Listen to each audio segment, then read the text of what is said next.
पेशावर ज़ल्मी ने जो retention announce की है वो कितनी हद तक सही रिटेंशन है, कितनी हद तक गलत रिटेंशन है, इस पर बात करेंगे। इसके अलावा कॉम्बिनेशन किस तरीके से सेट करने जा रही है पेशावर ज़ल्मी ड्राफ्टिंग से, कितने बैटर्स की मजीद जरूरत है पेशावर ज़ल्मी को, इसके अलावा कितने बॉलर्स की मजीद जरूरत है पेशावर ज़ल्मी को, इसके अलावा रिटेंशन रिलीज भी देखेंगे, उसके हिसाब से कॉम्बिनेशन सेट करने की जरूरत करेंगे।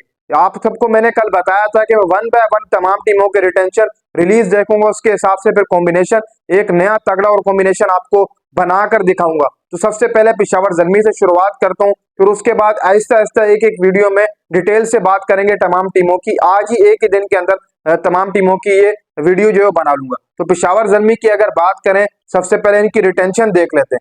भाई रिटेंशन की अगर बात करें तो यहाँ पर उन्होंने बाबर आजम और साइम अयूब को प्लांटिनियम के अंदर रिटेन किया है। इसके अलावा डायमंड के अंदर हारिस को रिटेन किया जो कि विकेट कीपर बैट्समैन है। इसके अलावा सिल्वर के अंदर सुफियान मुकीम, आरिफ चौक, याकूब और मेहरान मुमताज। इमर्जिंग के अंदर अली रजा को यहाँ पर रखा है। अब यहाँ पर अगर बात की जाए पेशावर ज़ल्मी की जो रिलीज हुए उनमें आसिफ अली को रिलीज किया गया जो कि सबसे बड़ा नाम था, सलमान इरशाद को रिलीज किया गया, खुरम शहजाद को रिलीज किया गया, Tom Kohler Cadmore, Aamir Jamal, Hasibullah Khan, Rovman Powell, Naveen ul Haq और लूक वुड, इन तमाम प्लेयरों को रिलीज कर दिया गया था। इनमें आप सबको पता ही है कि काफी प्लेयर मिस भी थे, रॉबमैन पॉवेल हो गया, नवीन उल हक ये भी मिस है, इनका नाम भी नहीं है पीएसएल के अंदर, तो इसलिए अब यहाँ पर इन्होंने कोई गैर मुल्की प्लेयर रखा ही नहीं। हालांकि सिवाय लूक वुड के जो नवीन उल हक के रॉबमैन पॉवेल है वो तो पीएसएल में इस बार शायद साइन ही नहीं किए, तो एक प्लेयर था इनके पास लूक वुड, तो उनको भी इन्होंने रिलीज कर दिया। अब यहाँ पर सारे पाकिस्तानी प्लेयर इन्होंने रिटेन किए हैं पेशावर ज़ल्मी ने। अब यहाँ पर अगर देखा जाए तो चलो ऊपर से पेशावर ज़ल्मी को ओपनिंग के लिए एक जबरदस्त पैनल जो मिला हुआ है बाबर और आपके साइम अयूब का, फिर उसके बाद तीसरे नंबर पर हारिस रऊफ आकर खेल लेंगे। अब यहाँ पर उसके बाद अगर देखा जाए तो मुझे थोड़ा बहुत यहाँ पर स्पिनर्स के अलावा मुझे कोई इनका कॉम्बिनेशन अभी फिलवक्त नहीं नजर आ रहा है। अब इन्होंने सारे के सारे स्पिनर ही सिलेक्ट कर लिए रिटेंशन के अंदर। सुफियान मुकीम को रिटेन किए, ये भी स्पिनर है। आरिफ याकूब को रिटेन किए, ये भी स्पिनर। मेहरान मुमताज ये भी ऑक्टोपस स्पिनर है। मतलब 3 आपने स्पिनर कर लिए। इसके अलावा इमर्जिंग से अली रजा को यहाँ पर रखा आपने। अब यहाँ पर देखा जाए तो आपने एक फास्ट बॉलर भी जो को रिटेन नहीं किया, जो कि करना चाहिए था आपको। हमेशा से ही पेशावर ज़ल्मी की जो वीकनेस रही है वो उनकी फास्ट बॉलिंग से रही है। उनको अच्छा कॉम्बिनेशन नहीं मिलता फास्ट बॉलिंग में। ऊपर उनको मिल जाता था, पहले हसीबुल्लाह हुआ करते थे, Babar, Tom Kohler Cadmore, Saim Ayub, Asif Ali, Rovman Powell, बहुत बड़ी बैटिंग हुआ करती थी पेशावर ज़ल्मी की, लेकिन वो मार खाते थे अपनी फास्ट बॉलिंग से। तो यहाँ पर मेरे हिसाब से आपको खुरम या आमिर जमाल को एक को रिटेन करना चाहिए था। यहाँ पर आपने मेहरान मुमताज या फिर आप सुफियान मुकीम या आरिफ याकूब में से एक को रिलीज करते, इन दोनों में से आप एक को लेकर आते, आमिर या खुरम को, इन दोनों में से आप एक रखते। इसके अलावा जहां तक टॉम कूलर की बात है तो आपसे लगातार खेलता हुआ रहा, हर सीजन वो परफॉर्मेंस देता हुआ है, लेकिन आपने उसको भी रिलीज कर दिया। हालांकि यहाँ पर देखा जाए तो आप टॉम कूलर को भी रख लेते तो बेटर था। देखो अभी फिलवक्त आपके पास साइम अयूब, हारिस, इसके अलावा बाबर आजम के अलावा कोई बल्लेबाज नहीं दिखाई दे रहा। आप ड्राफ्टिंग से आप किसको लेकर आएंगे? सबसे पहले आपको 3 के बाद कोई 2 प्लेयर पिक करने होंगे, फिर एक तगड़ा प्लेयर आपको मिडिल ऑर्डर के अंदर पिक करना होगा जो मैच जीतता। मेरे हिसाब से आमिर जमाल बेस्ट था, वो फास्ट बॉलिंग भी करता और बैटिंग भी आपको करके देता, तो आमिर जमाल को आपने रिलीज नहीं करता। अब क्या पता आरटीएम आप आमिर के ऊपर यूज करें, उसको दोबारा लेकर आ जाए। हो सकता है कि आमिर के ऊपर आरटीएम यूज कर ले पेशावर ज़ल्मी, जो कि होना चाहिए मेरे हिसाब से।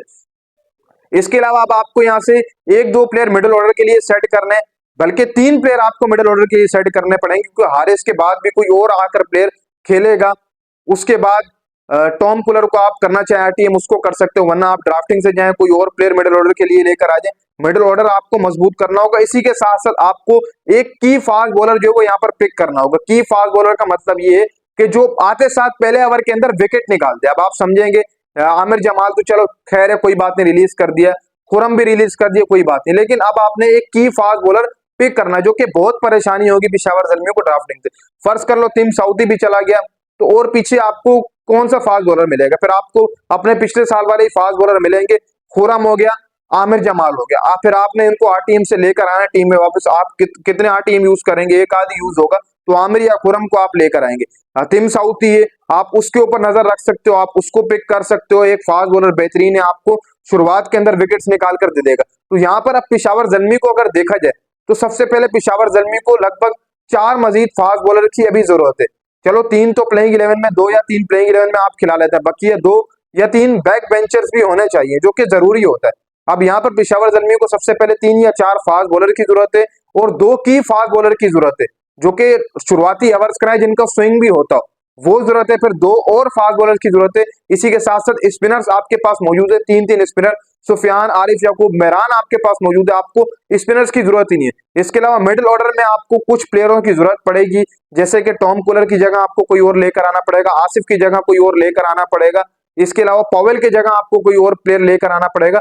चॉइसेस बहुत है, माइकल ब्रेविस, चैपमैन, बहुत सारी ऐसी चॉइसेस मौजूद है। पेशावर जलमी उन चॉइसेस के ऊपर जाएगा, लाजमी जाएगा। तो आपको सबसे पहले मिडिल ऑर्डर अपना बेटर करना है, उसी के साथ साथ आपको अपने फास्ट बॉलिंग पैनल के ऊपर भी नजर रखनी है कि वहां से भी 3 या 4 फास्ट बॉलर लाजमी लेकर आने। स्पिनर आपने 3 रख लिए, जो कि बिल्कुल गलत था। आप यहां से एक स्पिनर को रिलीज कर देते, एक फास्ट बॉलर आप लाजमी रखते, ताकि आपको ड्राफ्टिंग में इतनी परेशानी नहीं होती फास्ट बॉलर्स को लेकर। आप वहां से एक आध या फिर 2-3 फास्ट बॉलर आप पिक कर लेते। तो आपने थोड़ी बहुत यहाँ पर गलती की है, स्पिनर्स को लेकर आपने 3 स्पिनर रख ली, जो कि नहीं होने चाहिए थी। एक फास्ट बॉलर आप रखते तो बहुत ज्यादा आपको फायदा पहुंचता। तो अब देखो, पेशावर जलमी को सबसे पहले अपने मिडिल ऑर्डर के अंदर 3-4 प्लेयर अच्छे पिक करने, जो प्लेइंग 11 में भी खेले और हिटिंग बल्लेबाज हो।